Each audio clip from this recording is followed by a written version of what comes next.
All right, everybody, welcome back to the Future Families Podcast. My name is Silas. I'm the hunchback, apparently. I'm Dad. I'm Aaron. And I'm Zane. I'm Quasimodo. Welcome back. Today we are talking about some fun stuff, but first let's do a quick little life update for you two. I guess for me too, but I'll go last because I haven't thought this through. Well, you want me to go? How big's the baby? Baby is a size of a raspberry, I think. That's what we decided. What? So You just decided, like you told the belly? okay, I didn't decide that. You're right. We saw it from our What app. to expect when you're expecting? So, Is that what you're reading? No, reading we're it? reading You should Husband read that. Coach Birthing or something like that. Have you ever heard of that? Nah, I didn't coach anything. That sounds like one of those modern. Have you ever heard of a husband-coached C-section? There's those Whoa, things that's where what I did. dads are in the waiting room. So smoking a that's cigar. C-section's a naughty word in our house because we're going with the natural childbirth. Oh, method. so you judge our In the family. apartment? Yeah, so we Is judge she gonna have in the everyone else. bathtub or something? I hope so. Actually, Listen if you're listening. midwives have birthing suites these Yeah, days. So Are I you think that's doing what we're those? looking at. Cool. Is it by the hospital? Yeah, real close. Yeah, it's real close. Her They actually have a her brother's a helicopter in the pilot. backyard. Yeah, see? Did it? It just flies them straight to the hospital, just in case. I feel like you're lying to me. No. Good update, Zane. Good job. Wow, here's my life update. I'm full of deceit. We're going to Florida tomorrow, in theory, and I have a hernia. So, there you go. Your life updates to this point have just been you being injured. Seems like it. Yeah, there's something new every week. That's weird. Yeah. Because you're getting old, maybe. Maybe. Yeah. It was funny. You came over the other night Yeah, that was to fun. have me look at your hernia. Oh, true. But everybody thought you were coming over to watch football, and everybody was shocked. Yeah. Wow, Dad likes football. Nah. He also doesn't like his son because he never comes when he gets invited. That's true. But I invited Dad over for steak twice this week. And he said no we already both had times. plans. Otherwise, I would have said yes. So Well, That's life your update. loss. Sorry. Zane got to come have steak. It was really good. yeah, It's I'm good. sure it was. Carson Knight told me it's the best steak he's ever had in his life. He's probably never eaten at Longhorn. So No, we had just gone to Texas Roadhouse like 2 weeks before. It's That's better than Texas Roadhouse. Thank Wow. you. Tri-tip is the Lord's cut of meat. all right. So what's your life update? My life update is that Your wife's running a marathon. Go Jules. my wife is running a marathon. I Yeah, didn't she think is. about that. I wasn't. Oh wow, she's part of your lifestyle. She's It's been a our crazy one couple flesh. weeks. We're going to Florida with you, but we're not leaving for a couple days later because If she's they going wait to till run we this get set up marathon. and all the groceries. The key to bought. family vacation with the big family is show up 2 days after they get there, so everything's already done, and leave the day before they do. Yeah, because that's that way you don't actually have what to he clean. does every year. It works perfectly. Yeah, it does. My life update is that we just finished painting the office. Now we just have to move everything in there, so we have a new spot. Well, not the office, the studio. Ooh. Jules calls it the Brodio, like the bro studio, because we're all bros. Oh yeah. Yeah. Anyway, Yeah, you're The Brody. you're a blank look there.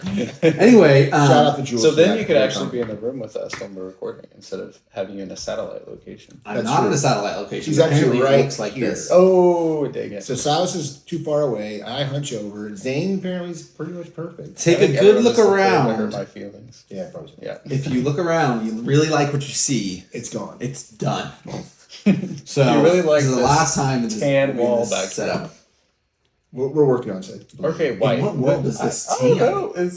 It's like a blue white. Stay focused. Where are we Sorry. going? Where are we going today? Okay, so today Dad is bringing the subject to us, and today our main subject is all about Proverbs 19:18. Which we've read before But we're gonna read again. because it's a good verse. Yes, I'm using the ESV in case any of you are wondering.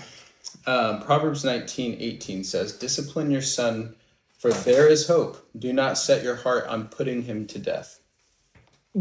Yeah. Or in Silas's words, "Don't kill your son." I said kids. Oh, sorry. Don't kill your kids, Don't because kill your it's not talking about just sons, but I mean, Sure, you know, right. it's the idea. So take that and run with it a little bit. What's it talking about? Well, we see it played out. So, like in our young kids parenting class, right? They're all coming because they want to have other people enjoy their kids. They want to be able to still live life while you're raising kids and not feel like you're just walking around chasing them, right? Walking around picking up after them or trying to prevent them from just getting hurt all the time. And which is a lot of parenting. That's fine. But some of those things that they're trying to sort of maneuver through and work through morph into other stages of life that by the time they're a teenager it's just out of control. The responses that you can have as a parent are very limited because sometimes they're bigger than you. Definitely, our culture does not support parents having any kind of authority. So trying to all of a sudden go back and get authority at that age is just it's a day late, a dollar short. So discipline your son while there is hope. That means here they are young, right, and start doing your job while you have a chance. Yeah, and it doesn't mean we try to give a lot of help to the parents who are dealing with teenage kids and also with junior high type kids because you've typically done something. All that training is in there, but the problem is like, okay, so where are the cracks? Where are the weaknesses? How do we stop those if our kids are still young? How do we get through it if they're not young? So that's what today is sort of about. That's what every podcast is sort of about. So Dave Ramsey has this thing he calls the debt snowball. You start paying off debts while they're small and then keep working that momentum into bigger and bigger things. We're talking about the disobedient snowball. Ooh. Things that start small and like it's just kind of cute. It's fun to watch it roll, but then it gets bigger and bigger and bigger. And by the time you try to stop it, it's going to roll you over. Yeah. So we should trademark that first of all, the disobedient snowball. Sure. Well, yeah, that'd be great. I don't anyway. So here's that can play out, right? Okay. So you've got a kid who is maybe 2, just starting to walk, and you call them. I guess it's more like 1.5 or something to walk. You call them over to you, and they look at you, smile, and run the other way. Because it is cute and it's funny, especially when they don't know how to walk very well and they're trying to run. I'm being corrected about my microphone again. This is so challenging. It's pretty hard to hold one thing in front of your face and just talk. But anyway, so they run away from you. And again, it's like that turns into every time you want to go somewhere, or if you're in a store or a parking lot, right, they run away from you. And it's like not so cute anymore, or it's cold outside and raining and they run away from you. But here's the problem. The problem is they're going to get bigger. And that running away just turns into eventually, right, yelling, cussing, actually physically striking a parent. And little kids will do it as well. Little kids, you'll go to hold them and give them a hug, and they'll smack you. And again, when they're like 1, it's kind of cute, kind of funny, but in reality is it's really not. It's an expression of what's in their heart. Paul Washer once, shout out Paul Washer if you're out there somewhere listening to this. But he once said that if an infant, right, as they're trying to get the watch off your arm, right, off your hand, they would kill you to get that watch. They want that. And they're like, they cry, they claw at it, they want it. And we all think it's cute because they can't get it and they're still your little kid. But reality is their sinful little heart, they'll do whatever it takes to get that. Yeah. Because they want it, which is, no big deal for us because we're thinking, yeah, who cares, it's a kid. But as they get older, right, that changes. And suddenly they really are, you're a willing party to their death because they're literally killing themselves in what they're doing by laying in bed, not getting up, by being out with their boyfriends, right? And you have no idea what they're doing, but it's not probably good. Nothing great. Yeah. There's what we're saying here, what you've been saying is that kids are sinful and it will get worse. Yeah. Which is no groundbreaking subject. Right. But what we're going to focus on today is that verse specifically where it talks about parents do not be a willing party to your children's death. Yep. We're pluralizing that because it is talking to dads about sons, but it goes both ways. And so we wrote down a bunch of different things where we see, especially you see with future men, these things tend to play out practically to the bad side of things in a day-to-day life for parents, dads and moms both. And so let's touch on some of those real quick and kind of talk about what they look like. I would start with one, conflict avoidance. Zane, Well, that's not written in number I know. 1 though. But it's a bigger. Yeah, you're wrong. Zane, what is conflict avoidance? Do you know? Yeah, usually it's whenever there's obvious conflict that needs to be had, but both parties or the main party involved isn't willing to deal with it. So And why? So here you are. Let's pick Silas, because this we'll pick on ourselves for a second here. Zane and I have never experienced Two cute conflict little girls. avoidance. Oh, I think I thought that- you were talking about our relationship. No. only like 3 years worth. Yeah, so how is Silas? Silas comes home from, hard 5 minutes at work nursing, and he's sitting on the couch, and the girls are in the other room, yelling about something. So conflict avoidance looks like what? Yeah, so it looks like I'm just gonna stay in the other room and scroll on my phone and ignore this problem that's happening in the other room. And hope that what? And hope that it just goes away or it Yeah. ends, I think. Because, usually there's a lot of excuses. I'm tired. I've been stressed out, or maybe you're used to, at this point, just waiting and it goes away. It makes me think of, you guys have seen The Incredibles. Oh, yeah, I don't that's- watch secular movies. That's true. There's really, it has a lot of biblical themes in it. So, Yes. yeah. No, but the kind of one of the beginning scenes whenever the mom's like trying to separate the two kids at the dinner table and the dad's completely just like he's reading the newspaper and she's like, Bob, I want you to engage. It's like, Bob. that's what I think of. That's good. That's like That's an a good extreme example of conflict avoidance. We'll put a link to that movie in the show notes. You should have never seen it or heard of it. Incredibles, if you ever want to come on the podcast. You're welcome. There's something Jules and I do that I call it solving for peace, which means sometimes you make the choice that might not be the best choice because you need to just get through that moment. Like, Sure. we went out to dinner with friends the other night, and I was like, let's just feed the kids macaroni because it's way easier and it's cheap and we can just do it there. She's like, well, it's not really healthy. I'm like, yeah, but sometimes we just solve for peace, right? And that works great. And it's also can be, I think sometimes we justify our actions a lot. Well, it's just like, well, we're just like trying to make things easier right now. But if you come to a point where every decision you're making is like, how can I make my life the easiest at this moment and give myself the fewest things to deal with? Quickly that can lead to, you're not really solving for anything. You're just avoiding conflict and avoiding the hard, which will lead to a whole lot of bad. And there's always going to be an excuse Oh, to yeah. avoid conflict. It's like, oh, I'm tired today. Oh, I'm not feeling well. Oh, I just had a stressful day at work, I have a hernia. I have a hernia. You have a hernia too? Oh, wow. How'd you get yours? I was lifting the responsibility of a family. That's how You already used that joke. Yeah. Well, just to you. All right. Anyway. Okay. So conflict avoidance. What else? Mom and dad not being on the same page. This is a big one. So this could be even just you, again, scrolling on your phone while hoping Jules is in the other room dealing with the kids, right? She's thinking, oh gosh, Silas, I've been doing this all day. But if you guys are on the same page, that looks like there's already a plan, right? We've talked last week about couch time, where you come home first thing, right? And you're dealing with, okay, you're updated on where she's at. So it's like when you hear the kids screaming, you know, okay, they're just kids and it's normal. They're interacting with each other or whatever. I have to go deal with it because I don't want them turning into brats. But there's nothing special necessarily going on today other than dad needs to do his job.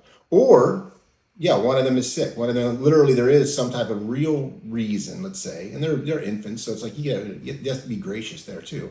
But now you know that because you're on the same page. You've been talking about it.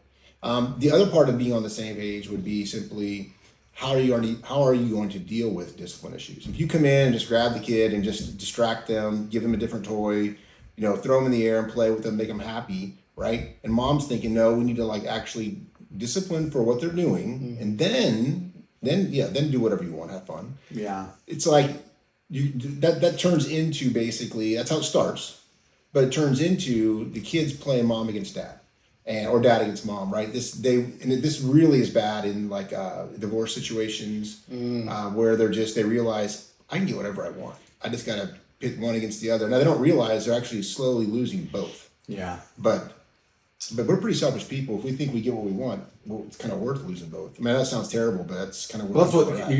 you're not thinking that, but that's what you're doing. Yeah. So Zane, how else would you say that as far as mom and dad being on the same page? What have you seen, or have you and Lizzie even talked about this yet? Because your kids, your little raspberry. Do you guys do couch time? Did we talk about this last week? I don't remember. Yeah, so, we do kind of check-ins throughout the day. We're not sitting on the couch yet. We don't have that routine necessarily down, which I think in this stage of marriage, we can be a little more flexible with that. But I know when kids are coming, we're going to have to be a lot more disciplined with that because we're not going to make the time for it. But right now it's just the two of us in the house. So we end up talking about things naturally. But what I would say is, as you're talking, I'm just conflict avoidance usually is something that leads to these other problems, right? Yeah. So if you're avoiding conflict with your spouse, you're not going to be on the same page because there's going to be glaring issues that you're not wanting to deal with. So, if you're the dad, your wife is going to be handling things that you guys haven't talked about in a different way, that you probably don't agree with. And so you're going to handle it a different way. Yeah. And so this is going to build up. And that's how kids start seeing, oh, well, dad's okay with this, so I'm going to go to dad for this. Or mom's okay with this, I'm going to go to mom. Yep. And that's where the cracks can really start being taken advantage of by the kids. And yeah, divorce is an extreme example, because usually divorced parents, there's not a good relationship there. Right. They are extremely avoiding conflict in these situations, and the kids just run right over them. I think it's pretty sad. Yeah. It's a situation where you're tempted to look at the kid and blame the kid because they are the one pitting you against each other. Right. But really, it's a very preventable situation, like you said, where if you sit down before and talk things through and make sure you're both on the same page, kid's going to get the same answer either way. So does it ever happen at Future Men? I'm sure it doesn't. Well, yeah. So we've got like any hire of new staff, especially mentors, when they first come in because they're young and they're excited to be there. They're not thinking discipline. They're thinking relationship, which I'm glad, right? I want them to have a relationship with the boys. They're thinking we're going to go hikes, we're going to go, do stuff, have fun, and it's all fine. But when it comes to the kids in the house doing just dumb little things they shouldn't be doing, when the same mentor or directors aren't like adequately, disciplining for what they're watching happen, they're just kind of ignoring it because they don't want to be the bad guy, or they're just scared because they're just like, I just got here, I don't know what to do. The kids in a day realize, oh, this is a soft spot. And they'll pinpoint you to ask you for permission for something they know is against the rules, or they'll have you give them, permission to go outside and do something they've already been told not to do, right? So it's very much just like home. So that whole idea of picking the same page, right, being on the same page, like for my wife and I, to make it personal, right, because we're not above this. It really, I think, it was expressed for the very first time hardcore when the kids started like dating, and that whole like. When Colt and then I guess Colt Walker. Yeah, well, he took him a while. Yeah, I was trying to remember. I thought you were trying to remember names. No, I know you are, Walker. Don't worry. But his was a little bit different. But like Colt, Merrill, Asa, and maybe you a little bit. When that was morphing and developing, right? We should have developed that long before, and we thought we kind of did because I read Kiss. I Kiss Dating Guide. Hey, we read that. Don't mention that book. So we're bad good. book. Yeah. Bad mojo. But there's some good points in it still. But anyway, we just weren't on the same. Well, we were on the same page, but I had some weak spots, and I was like, so I'd be inconsistent, or I wouldn't be as clear with the kids, and then it would come back to bite us because now all of a sudden Lori and I are in conflict, and so like our date nights turn into hard discussions of why aren't we on the same page, and it's like it's not good. So if you can get on the same page about things that you can see coming before they come, it's way easier, And this takes like forethought. This takes parents like planning. Otherwise, you're going to do like Colossians 3:21 talks about. You have that verse pulled up? Nope, but I'll grab it. So Colossians 3:21, it's the verse on exasperating your kids, and all that means is you're either A, inconsistent with consequences. So when you do finally consequence, go ahead. Yeah, so it says, fathers, do not provoke your children lest they become discouraged. Okay, and then in Ephesians 6, I think there's another rendition of the same thing. Paul's hitting it again, and it just says, do not exasperate your kids to wrath. So they're going to get mad. Yeah, fathers, do not provoke your children to anger, but bring them up in discipline and instruction of the Lord. That's Ephesians 6:4. Yeah, so Paul's writing two separate churches, right, giving them the same basic instruction of, kind of do your job, right? But exasperating typically is inconsistencies, but I think it can also be you're not sure what you're telling them. So it's important to get on the same page. Yep. And to prevent your kids pitting one against the other. It's gonna be something as hard as like dating. Right. But I remember growing up, Mom would always be very strict with us that we're taking naps. And on Saturdays, if Mom was gone and Dad was in charge, all we'd do is ask Dad, like, "Can I skip naps?" What'd you always say? No, sir. I'm going to support your mother. Nope. Which actually would be a bad day. Here was the perfect word scenario. for word. Yes, but don't tell Mom. And so, Lori, that's a lie. Silas is She full knows of it it. happens, Yeah. I'm sure. yeah, she knows. She knows. And so some of those things don't matter. Nap times. Yeah, they don't matter. But it can be big things or little things. What about, we see this a lot. So Jules and I, with our 2 little 1-year-olds. We're around a lot of friends who have 2-year-olds, 3-year-olds, 4-year-olds, 1-year-olds. Yeah. And what we see a lot, and what we're tempted to do a lot, and what we do sometimes is you're out in public and your kid is screaming, or they're being a brat, or they're running away from you, or you know, whatever. They're not performing. They're not showing up well. I know I said that's a bad word. Gosh, what, are you training dogs? I'm very legalistic. And in the comments below, feel free to just break him over the coals. Destroy me. We see a lot of, kid disobeyed. Oh, they're teething. Right. Oh, they haven't had a nap today. Oh, it's just because they're 2. You know, the terrible twos. Yeah. And so when we're parents of young children who we love and who we adore and who we want to be like the best of us because they're made in our image, right? What's the temptation there when we're talking about everything we're talking about today with making excuses for your kids' behaviors, and where does that lead? Yeah. Well, it doesn't lead to change behavior, that's for sure. It just leads to you give up. Because when they're little, people...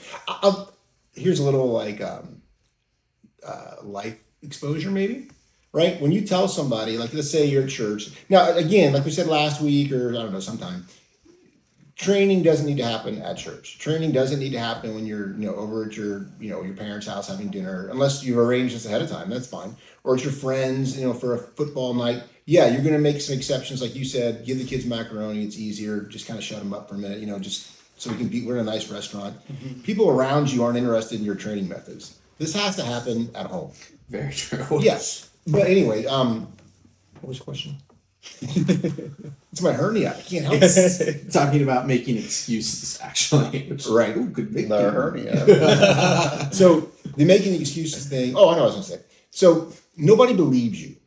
That's reality. Facts. Yeah. So you're at church, let's say, and this this nice little kids are there, and you go to say hello, and they're just total like ignore you, or like say something mean, or just hide behind mom's leg or whatever, and it's like, oh, he's shy or he's tired. Nobody's thinking, oh wow, that's true. Poor kid's tired. They're thinking, what a brat. He's just disobeying. Yeah, and it's like that's all they're thinking. Everybody, even the nice old people, are thinking that. So just come to reality with it and think, okay, I'm going to try not to make excuses. Now, you don't just say, yeah, we're working on it. He's a terrible kid. There's a balance somewhere of like, making people feel comfortable, not humiliating your child. That's not the point.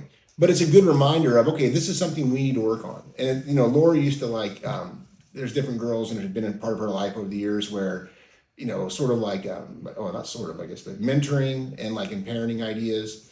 And she would have them come over or meet in town or do something with the kids. And the scenario was already set up to where it's like the mom is going to ask something your kid's working on. Because maybe they are. This is call it shy. That's fine. Or whatever. So this kid never wants to say hello. Never wants to acknowledge when a person tells them, hey, that's a pretty dress or that's, a nice hat or whatever. And there's learning to be like all self-focused, myopic, selfish. And just like, I don't have to respond. I don't have to look at you. Right? Then that's really going to change to a kid who doesn't interact with anybody that he doesn't see like an immediate benefit to, which is probably going to be just his peers. And then only he's going to be very isolated even in his own peer group because nobody likes to live that way. Yeah. So that's how it changes. So it's not acceptable to ignore it or to think it's just going to go away because it might go away in the sense of you don't notice it as much, but it's because your kids are avoiding those situations. And it'll just show up in different ways. Oh, yeah. Because there's nothing, like we're not saying, there's nothing in this specific scenario, there's nothing wrong with a kid being shy. Some kids are more naturally shy. There is something wrong with a kid that's shy and therefore uses that to disobey their parents. And they're letting that be the excuse to be disobeyed. Yep. And so you can have a kid that's shy and you don't have to force them to like, you have to smile and be super happy and wave at everybody we pass. But if someone's talking to them at church, like we said, and they're like, hi, Josie, and right. they look away or they walk away or they like bury themselves into your leg. Like that's a great opportunity to be like, okay, like you're allowed to be shy, but you need to also be able to say hi and be polite and just show up in a social light that's not. And as a parent, right, who's in the middle of this, just the easiest way out of that is just say, hey, we're working on it. Yeah. Because that acknowledges to that other person what they did wasn't good to you. Yeah. And I apologize for that, right? But it's not like they're making it really awkward. If you're working on it. Yeah, well, but you can say that, then please do, or they're going to notice and you ain't working on nothing. Yeah. But yeah. But another situation, which I think Wait, is almost Xanis, I was worse. say. I want to hear what Xanis is saying. I wasn't trying to interrupt, but Yeah, now that you're a father of a interrupt. raspberry. Yeah, no, I have Father of a so much raspberry. wisdom. Well, I was just gonna say, I think consequences don't really care about your excuses. So if you're like training, well, I mean, if you're training for a Ironman, let's say, you might be feeling sick one morning or something. And you're like, maybe I'll just take the morning off. That's what right. I Eli. Yeah. And Oh, sorry. I mean, Eli.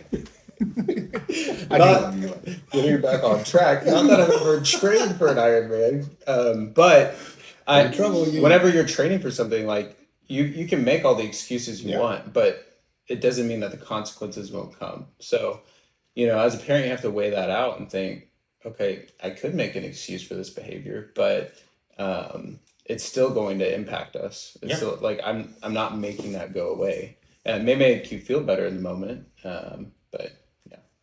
So Go ahead. to jump to our next one a little bit. Don't be a willing party to your son's death. What about parents? So we talked about excuses, a little bit of inconsistency, pitting each other against each other. Yep. Against one another would be the right way to say that. What about threatening your kids? So threatening, or like, there's a parenting class we've done. They use the terms threatening and repeating. In other words, don't make me count to 3. I'm going to leave you alone in the store. I'm not going to tell you again. Yeah, that's a great one, actually. I love seeing that. We're going to leave. We're at Disneyland, and we're going to leave. So you're not going to leave. The kid knows it, right? The first time. This is the Well, to funny be thing. fair, one time Mom left me at Silverado City. She left you, or we all left Silver City? They forgot me. I got left. Oh, but that's fun. Carla got left at TJ Maxx. That was the reality. Let's leave him. It's called Big Families. Yeah, if you're listening out there, you can like it. Don't judge. It happens. Yeah. So the idea of threatening and repeating just means you think it's your tactic, it's your way of disciplining, right? And that turns into yelling, right? You just get louder and meaner, and it does work. The first 2 or 3 times it works. And you're like, oh, cool. My kid actually listened to me. Yeah. But then the kid realizes, you're really not going to do anything. You're just going to yell. So it's like, I don't care, because it doesn't change my life, right? But it does change the family's life. Now there's chaos. Now there's anger. Now there's like this, you're setting the stage for, they're going to yell back, right? And their yelling can get really ugly because, again, there's no self-control there, or not, there's less than you have at least. There's like, the morality isn't fully developed. So they'll lash out probably more personal. They'll say things that they don't realize the gravity of what they're saying. Like, I hate you. I don't want to listen to you. Right. So it's like the tactic of yelling or saying something louder or just repeating it or doing the countdown. Terrible idea. If you want like a super practical like way of dealing with a, let's say, young kids now on that, there's a lady named Ginger Plowman. Shout out to you, Ginger, if you're listening. She wrote a book called "Don't Make Me Count to 3." Oh yeah, it's one of Mom's favorites. She gives it to a lot of young moms. It really is. It's hitting this idea just head on. You can read it. It's like 3 pages long. It's short. It's a little longer. Yeah. No, but it's very practical. On okay, so what do I do instead? Right. So the put offs are: don't yell at your kids, don't threaten them by counting, or don't make me come in there. And then the funny one, right? You'll see parents, even with a, like, whatever they're using for a spanker, I've got the spoon. Yeah. It's like, oh, great, Mom. You got the spoon. And that can quickly become like a provoking thing, too. Oh, sure. Because if they think it's just a threat, you're not following through, then that's just going to amp them up. Yep. And be like, oh, okay, here we go. Yeah, so I think you're just kind of... This is where it's getting on the same page, right? What is your discipline? What are you going to do? Decide ahead of time. Well, it also goes back to, like you said, well, actually, that's what I wasn't really listening as you said it. That's what I was going to say. Is it comes back to consistency. Yeah. Because if you're threatening your kids and sometimes you carry it out and sometimes you don't, and your kid continues to act in the same way, that stops becoming the kid's fault. It quickly becomes yours because you're provoking them and teaching them. Sometimes it has consequences, but lots of times it doesn't. So it's probably like every kid's a gambler, and every kid's going to take that chance probably every time. And every gambler knows the secret to survival. You got to know when to hold them. I came up with that. Knowing what the cards I should are. write a The way they song. held their eyes. Never count your Parents. chips at the table. And the kids do this. Yeah, they do true. this. They're like, she's not mad enough yet. I'm good still. Yeah. Well, I got one more hand coming here. Then all of a sudden, mom walks in the room. They quickly obey, and mom's like, "Yep, that's right. You obey me." Well, and then Or dad. the issue Or that the issue that quickly becomes, I think, more than the issue it already is, but I think it continues to digress in the sense of let's say you're a chronic threatener. You often hit them with "Don't make me count. We're going to leave you in the store." When it comes to the times where you're actually disciplining your kids, where it actually gets past the point of you threatening, you're like, all right, well, now we're going to really do it. Almost every time you're now doing it out of anger and impatience rather than consistency and knowing the standards before we even come up with a problem. And so I think that's just another problem right there is now you're disciplining a kid while you're angry, which only leads to, I mean, it can lead to horrible situations like abuse, but in the even not the good situations, but the less bad situations, you're still not right before God when you're disciplining your kids out of anger. Right. And you're breaking the relationship. Yeah. There's no doubt about that at all. And it's like I've said this before in churches and get a lot of weird, I don't usually get asked back. I'm speaking once or twice, which is sad to me. It's like, I love this stuff. But we're working on your stage presence. It's gotten much better. We're trying. Yeah, thank you. But it's like I've said before out loud, I love disciplining my kids. And that's back in the days when we were like, I call them the glory days now, when you guys were all young and, our house was You called them the glory days, zoo. Mom called them the trenches. Yeah. Different perspectives. Those are fun memories. But I think they're kind of fun because we had a plan. Yeah. And it was overwhelming. We had, a lot of kids running around and being kids, right? So they're not like the little angels. But it's like we weren't saying, I'm going to pull this car over. If we needed to pull the car over, we just did it because they already knew they were disobeying, or there was something going on that's like the family cannot allow because it doesn't go towards the direction of unity, glorifying God. It's just selfishness, anger, whatever it was, right? But they already knew if I do something, there's going to be a consequence. It's not going to be dad just yelling one more time. Because again, you're 100% correct on they're gamblers. If they think they can get away with it, they'll try. Oh yeah. If they get caught 2 times out of 10, well, 80% it works. I'd bet on that. Yeah. Well, people do. I mean, the house always wins in Vegas, right? Because it's like. But the house usually loses in parenting. Yeah. Oh, it always loses. Well, not always. Not if you listen to this podcast. Oh, true. So, so threatening, we kind of talked about that. And in that, I mean, we can just touch really briefly on this and we're going to kind of shift gears here, but repeating instructions.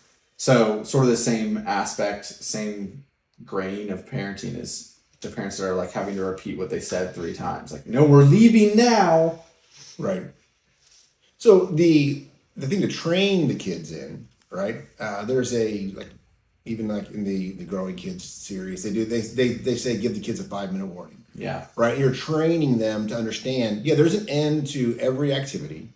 And typically mom and dad determine that end based on family schedule, based on, hey, these people need to be, get their house back, or hey, it's time for bed or whatever. So just give the kids a 5-minute warning. Use wisdom, right? If it's a board game or something, and there's they're close to the end, just evaluate and say, this can be another hour and a half, and it's 9:30, we're going to bed.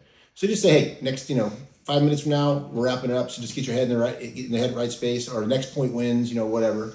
Don't do next point wins because one of them might have been a win. Yeah, that would be unfair. I would do that. I would hate that as a child. Yeah, You've done that before. I would love it as a father. You're actually right. Yeah, I know. But have a plan again, right? There's a plan, and the plan is 5-minute warnings for little kids, and then by the time they're 12, 8, whatever, they already know. If mom and dad say, hey, it's time to go, okay, we quietly just pick it up and let's roll on. Versus I've seen kids literally they don't even look at their parent. They're just continuing what they're doing, doing what they want. It's like, well, okay.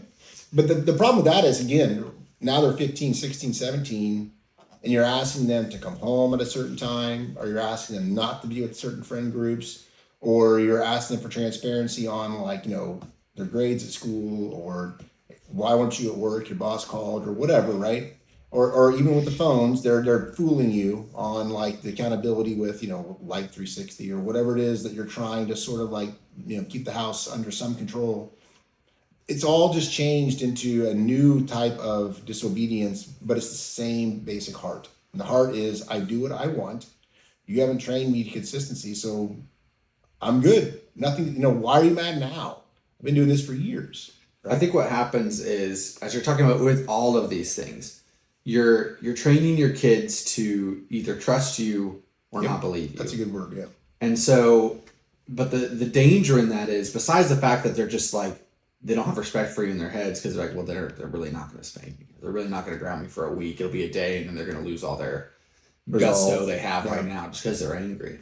And so it just creates a kid that like wants to gamble and then knows they can get away with things, which is bad enough. But I think more importantly, if you raise your kids consistently, always being on the same, mostly being on the same page, it's not a perfection standard with your spouse, and having a standard, your kid obeys the standard, right? And they don't want to go against the standard. If you raise your kids half the time threatening, half the time following through with discipline, half the time not, the kid's just going to grow up being afraid of you. And I think there's a big... And not respecting either. Yeah, and I think there's a big gap there where it's like you love disciplining your kids because your kid's not afraid of you. They know what they did. They're probably going to get busted, not because dad's mad at them, but because they went against the standard. And I think it's kind of a small difference, but I think it makes a big difference in the relationship because... I'm almost done. No, it's good.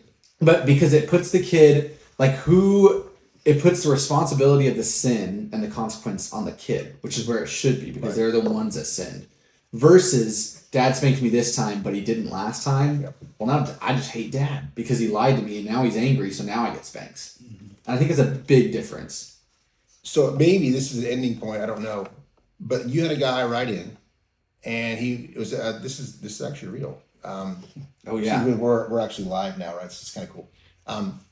Some guy wrote in with a comment. Maybe read that if you can find it. Real quick. Pull it up real quick. And it kind of related to that because this guy was thanking the podcast, whatever, just for bringing things to mind. But listen to what he says, and this is sort of like, I think it's a good observation. I was impressed with what he said. I would shout out his name. I don't know. No, we don't shout out names. I love doing He that. might not want to. Oh, he does. He wants to be famous. This might be a really hard. I might not be able to find this. Just because I wasn't ready. I can give you other examples, but that was kind of it was well said, I thought. I think it was well said. Let me see. I'm working on it. I was just gonna say, kind of going off that, being consistent in your discipline is actually, like you guys were saying, building trust. And when I think of even my relationship with God, like that has been part of my ability to trust him, knowing like there are consequences for my actions and they're consistent. And knowing like what those consequences are, because God lays those out, I think pretty clearly. Well, yeah, the whole it tends to be one of my least favorite verses in the Bible, but you reap what you sow. Yeah. Now, be not deceived, God is not mocked. Whatsoever a man soweth, that shall he also reap. And it's like, dang it. Now, I like reaping good things. Yeah. Right? When you discipline your kids consistently and you're trying to generally to be a decent parent, it's fun to see some fruits of that, right? But typically, we do a lot of things that aren't exactly how they should be. And getting those just rewards is rough. But God is just. He's faithful. And it's like, man, for the good part of that, right? My mind just, it's the Holy Spirit, I guess, says that, he's just and faithful to forgive us our sins and cleanse us from all unrighteousness. That's the good side. Mm-hmm. But he also lets consequences come. Now, he forgives us. I tell this to the Future Men boys all the time. God's not up there, like, enjoying when things don't go well for you. He wants things to go well for you. But he lets consequences come. And even when you're forgiven, there could be 3 or 4 consequences still, like, in the queue waiting to like be reached. What do you say? Well, that's just interesting because it just goes back to like, look at the way God disciplines us. It's very rarely are we don't get angry at God because he's disciplining, because his standards are laid out perfectly and he doesn't change. So when we break the standard, we broke the standard. We didn't break God's temper. Or we may in the moment, but usually in hindsight, we look at it and we're like, oh yeah, I deserve that. And God actually used that for my good. Yeah, that was me. This person says, this is really good. Who is it again? I have 5 kids, and the oldest 2 are both in double digits now. In my profession, which I think he's a counselor, but I don't know, something like that. In my profession, there is a ton of emphasis put on personal/professional development. But I see a lot of the same guys who are confident leading at work fail at leading themselves and have no actual plan for their families. It's just too easy to fall into this trap. Thanks for breaking this down for us. So you can kind of run with that. Well, yeah, it was a nice comment, and it's like I've had young men who come to Future Men, and they have zero respect. Not all, obviously. I'm saying some for their fathers who are CEOs, right? I mean, I had one particular young man whose dad he was in charge of a hospital. He was the main administrator, and it's like hundreds of people under him, and an amazing man. But at home, I'm tired. And it's like the kids were, they did what they wanted.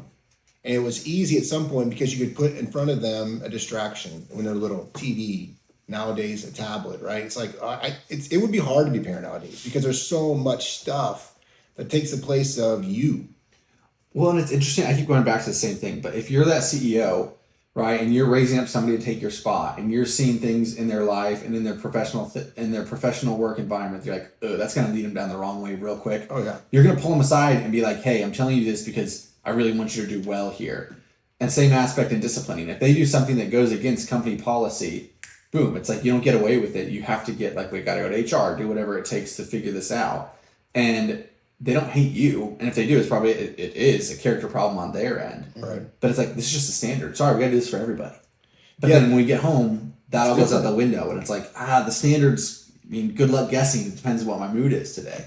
Yeah, that's a bummer, and that's the idea in the Bible, right? In Timothy and Titus, when it lays out the qualifications for an elder and then a deacon, one of the qualifications is your kids are under control. Yeah, and it's like that's an important thing. I think it's God realizes your family is the litmus test of who you really are.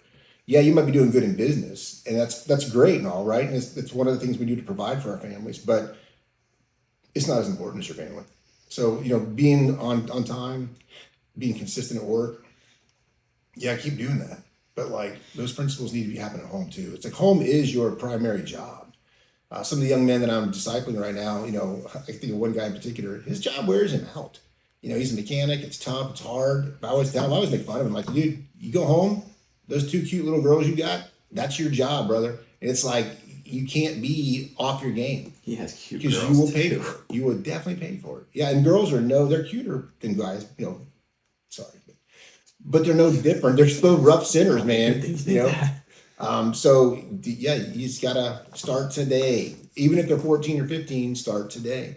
And you can ask for forgiveness. You can write all this stuff out and what it's gonna look like, and make sure mom and dad are in unity. Even if this is with our dating example, right?